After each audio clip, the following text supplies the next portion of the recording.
எல்லாருக்கும் வணக்கம். இன்னைக்கு ஆடி 3வது ஞாயிறு மற்றும் ஆடி 18ஆம் பெருக்கும். ஆடி 18ஆம் பெருக்குனாலே நீர்நிலைகளுக்கான பூஜையும், பிளஸ் புதுசா கல்யாணம்ங்க தாலிக்கயிறு மாத்திப்பாங்க இல்லையா? ஸோ கண்டிப்பா வீட்ல தண்ணி தர குழாய் எல்லாத்துக்குமே பூஜை பண்ணுங்க. அது மாரி பூஜை அறையில ஒரு செம்புல தண்ணி வச்சும், பூ போட்டு பூஜை பண்ணுங்க. ரொம்ப நல்லதுங்க. சரி இன்னைக்கு கூழ் காய்ச்சலான்னு சொல்லிட்டு, ஃபர்ஸ்ட்டு அடுப்படிய தொடச்சு மாக்கோலம் போட்டு, பின்னாடி மஞ்சள் குங்குமம்லாம் வச்சிருந்தேன். ரொம்ப நாளைக்கு அப்புறம் நான் மாக்கோலம் போடுறேங்க.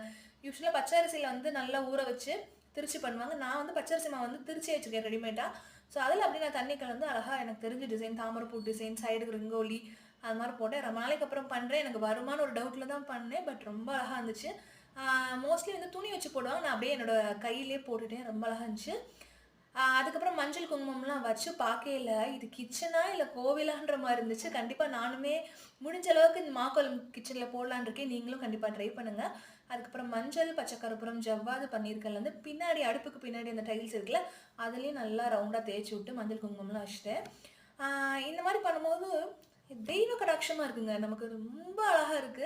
கண்டிப்பா அடுப்படியில வந்து நான் அன்னபூரணி தாயார் சிலை வைக்கணும்னு நினைச்சிட்டு இருக்கேன். கண்டிப்பா வாங்கல உங்கள்ட்ட ஷேர் பண்றேன். இந்த மாரி விளாக் பிடிச்சா கண்டிப்பா சப்போர்ட் பண்ணுங்க. சப்ஸ்கிரைப் பண்ணுங்க. Thank you.